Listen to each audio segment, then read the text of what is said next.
بلاول بھٹو نے اسلام آباد سمیت ملک بھر میں بلدیاتی الیکشن کرانے کا مطالبہ کر دیا۔ کوئی بھی ترمیم لانے سے پہلے لوکل باڈی الیکشن کرائے جائیں۔ ایم کیو ایم کا نام لیے بغیر انہیں مخاطب کرتے ہوئے کہا، کابینہ اب سے غلط بیانی کرتی ہے، نکلو وفاقی حکومت سے۔ کیا کراچی زیادہ اہم ہے یا یہ کرسیاں؟ بلدیاتی نظام کا بہانہ صرف ہمیں آپس میں لڑانا ہے۔ گلگت بلتستان میں 90 روز میں بلدیاتی الیکشن کی کوشش کریں گے۔ کراچی میں جو بلدیاتی نظام ہم لائے آپ لاہور میں لا کر دکھائیں۔ بڑی باتیں کر رہے ہیں آئین میں ترمیم کی، آپ قرارداد تو پیش کریں۔ تمام سیاسی جماعتوں نے آزاد کشمیر کے معاملے کا سیاسی حل نکالنے کی کوشش کی۔ وزیر اعظم مسائل کا حل نکالنا چاہتے جو مذاکرات اور بات چیت سے ہی ممکن ہے۔ چند وفاقی وزراء اور وزیر اعظم کے لیے مشکلات پیدا کر رہے ہیں۔ ایک وفاقی وزیر نے کشمیر میں آگ بجھانے کی بجائے اسے مزید بھڑکایا۔ ایسے وزراء کیوں ہیں جو کہتے ہیں راولہ والے کشمیری نہیں؟ وزیر اعظم کو اپنی ٹیم کو کنٹرول کرنا چاہیے۔ کشمیری مہاجرین کو حق کے رائے دہی سے محروم کرنا تحریک آزادی کے مقصد سے انحراف ہے۔ احتجاجی کال کا مقصد آزاد کشمیر انتخابات کو رکوانا ہے۔ وزیر اعظم کے مشیر رانا ثناء اللہ نے قومی اسمبلی میں خطاب کرتے ہوئے کہا، کشمیر پاکستان کی شہ رگ ہے، پاکستان اور کشمیریوں کے درمیان لازوال رشتہ قائم ہے۔ آزاد کشمیر کی ترقی اور عوامی فلاح و بہبود سے متعلق مطالبات مان لیے۔ کالعدم ایکشن کمیٹی نے 1 سال قبل بھی جلاؤ گھیراؤ اور تشدد کا راستہ اپنایا۔ کالعدم ایکشن کمیٹی نے 38 مطالبات پیش کیے، کوئی ایسا مطالبہ نہیں جو پورا نہ کیا گیا ہو۔ آج آزاد کشمیر میں بجلی کا ریٹ 3.5 روپے یونٹ ہے۔ آزاد کشمیر کے لیے گندم پر سبسڈی دی جا رہی ہے۔ مہاجرین کی نشستوں کا معاملہ آئینی اور قانونی ہے۔ طے ہوا تھا کمیٹی مہاجرین کی نشستوں پر اپنی سفارشات آزاد کشمیر حکومت کو پیش کرے گی۔ کالعدم ایکشن کمیٹی نے مہاجرین کی نشستوں کے معاملے پر قائم کمیٹی کا بائیکاٹ کیا۔ عوامی ایکشن کمیٹی نے مجھے خط لکھا، ان سے بات چیت ہونی چاہیے۔ حکومت کو وہ خط بھجوایا ہے جس کا اب تک جواب نہیں ملا۔ مولانا فضل الرحمان کا قومی اسمبلی کے اجلاس میں اظہار خیال، کہا لوگ بڑی تعداد میں راولہ کوٹ میں موجود ہیں، چارٹر آف ڈیمانڈ کو دیکھنا چاہیے، مظاہرین کی تقریر کی بنیاد پر تشدد نہیں ہونا چاہیے۔ عوامی ایکشن کمیٹی کے اس اقدام کا خیر مقدم کرتا ہوں۔ انہوں نے مظفر آباد کی طرف کل کا مارچ مؤخر کیا۔ خواجہ آصف نے جو باتیں کی ہیں وہ رد عمل بطور وزیر دفاع نہیں دینا چاہیے تھا۔ حکومت نے لڑائی خواجہ آصف اور صلح اسحاق ڈار کے سپرد کر رکھی ہے۔ اپوزیشن کو مجبور نہ کریں، ہم نے 4 سدہ میں لاکھوں کا اجتماع کیا۔ حکومتی پارٹی ایسے جلسے کر کے دکھا دے۔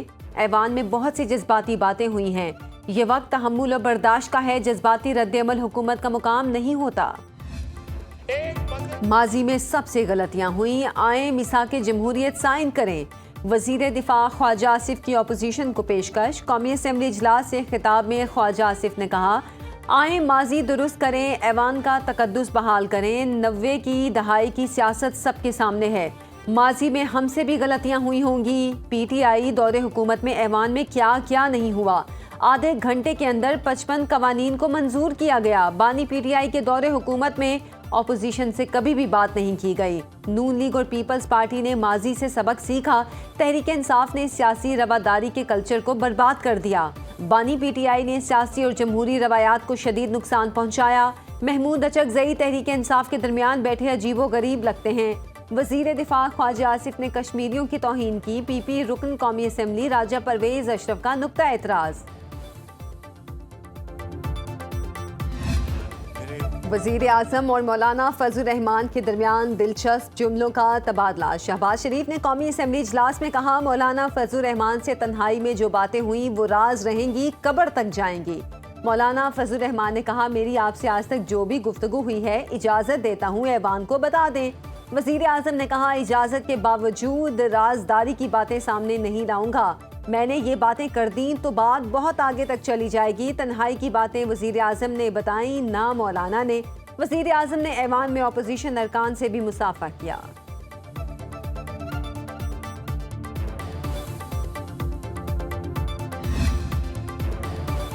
اپوزیشن کا بولنے کی اجازت نہ دینے پر شدید احتجاج اور ہنگامہ۔ اسپیکر کا احتجاج کے باوجود بیرسٹر گوہر کو بولنے کی اجازت دینے سے انکار۔ ایاز صادق نے کہا، ایسا ہے تو پھر ایسا ہی صحیح، یہاں 4 گھنٹے بات کرتے ہیں، باہر جا کر پریس کانفرنس پہ کہتے ہیں بات نہیں کرنے دی جاتی۔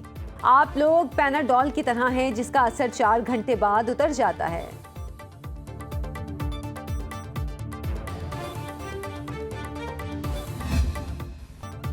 وزیر اعظم شہباز شریف کا ایران کے میزائل پروگرام کی مکمل حمایت کا اعلان۔ ایرانی صدر مسعود پیزشکیان کے ساتھ مشترکہ پریس کانفرنس میں کہا، ایران کا میزائل پروگرام کبھی مذاکرات کا حصہ نہیں بنا۔ ہم نے کہا تھا جنگ رکوانے کے لیے جو کچھ ہوا کریں گے۔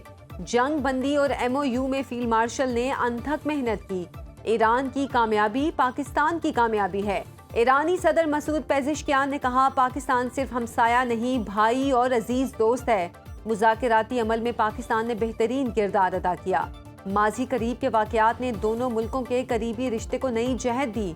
پاکستان اور ایران مشترکہ مستقبل اور منزل کے شراکت دار ہیں۔ ایرانی صدر نے وزیر اعظم شہباز شریف اور فیلڈ مارشل عاصم منیر کی امن کوششوں کو سراہا۔ مسلسل حمایت پر پاکستانی حکومت اور عوام کا شکریہ ادا کیا۔ ایرانی صدر ایک روزہ کامیاب دورہ مکمل کر کے واپس روانہ۔ نور خان ایئر بیس پر نائب وزیر اعظم اسحاق ڈار، فیلڈ مارشل سید عاصم منیر، وزیر داخلہ محسن نقوی نے رخصت کیا۔ مسعود پیزشکیان کو دورے کا یادگاری البم پیش کیا گیا۔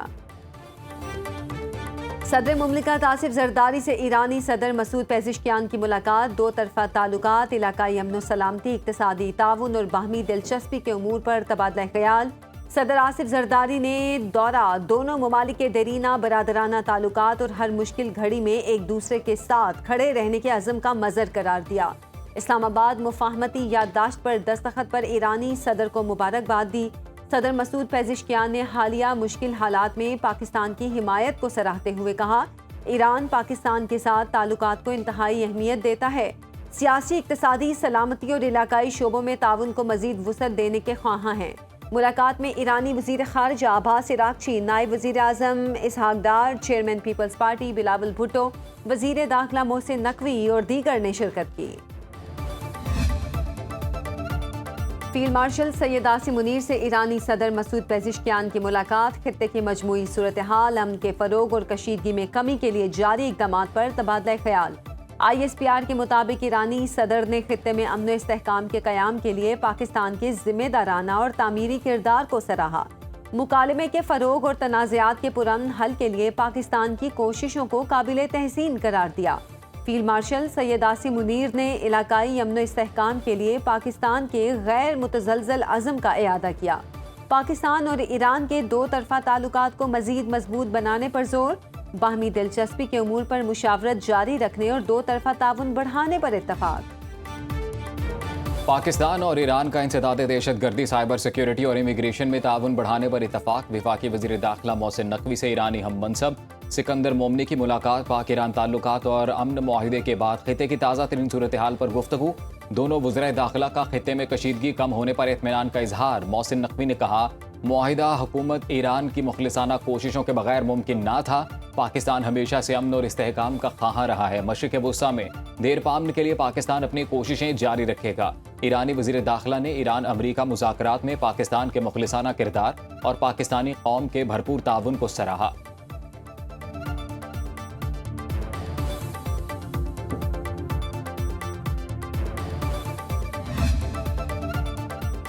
پاکستان امن کے لیے تعمیری کردار ادا کرتا رہے گا۔ ترجمان دفتر خارجہ طاہر اندرابی کی ہفتہ وار پریس بریفنگ۔ کہا، دنیا خطے میں قیام امن کے لیے پاکستانی کردار کی معترف ہے۔ پاکستان اور قطر کی تکنیکی ٹیمیں امریکہ ایران تکنیکی ٹیموں کے ساتھ رابطے میں رہیں گی۔ ثالثی اور امن کوششوں میں پاکستانی میڈیا نے بھی ذمہ دارانہ کردار ادا کیا۔ پاکستانیوں کی بازیابی کے لیے صومالیہ کے حکام کے ساتھ رابطے میں ہیں۔ پاکستان اور ڈنمارک کی مشترکہ کاوش سے سلامتی کونسل نے امن دستوں کے خلاف جرائم پر جواب دہی مضبوط بنانے کی قرارداد متفقہ طور پر منظور کر لی۔ عالمی منڈی میں خام تیل مزید سستا۔ برینٹ کروڈ کی قیمت $76.27 فی بیرل ہو گئی۔ WTI کا ایک بیرل $72.39 کا ہو گیا۔ گولڈ مارکیٹ میں سونا $4058 فی اونس فروخت۔ ٹیکنالوجی کمپنیوں کے حصص کی قدر میں بڑی کمی۔ ایشیائی سٹاک مارکیٹس میں غیر یقینی صورتحال۔ پاکستان سٹاک مارکیٹ میں 389 پوائنٹس کا اضافہ۔ 100 انڈیکس میں 1,79,082 کی سطح پر ٹریڈنگ۔ انٹر بینک میں ڈالر $278.20 میں فروخت۔ ہنرمند نوجوان ہی پاکستان کا روشن مستقبل۔ بیرون ملک مواقع سے فائدہ اٹھائیں۔ ہنر یافتہ نوجوان اپنے گھر اور والدین کی ذمہ داریاں بخوبی اٹھا سکتے ہیں۔ تربیت مکمل کرنے والے نوجوانوں کو بیرون ملک روزگار کے مواقع ملیں گے۔ وزیر اعلیٰ پنجاب مریم نواز کا لاہور میں تقریب سے خطاب، کہا نوجوانوں کے اندر احساس ذمہ داری لائق تحسین ہے۔ پرواز کارڈ کے تحت تربیت مکمل کرنے والوں کو سلام کرتی ہوں۔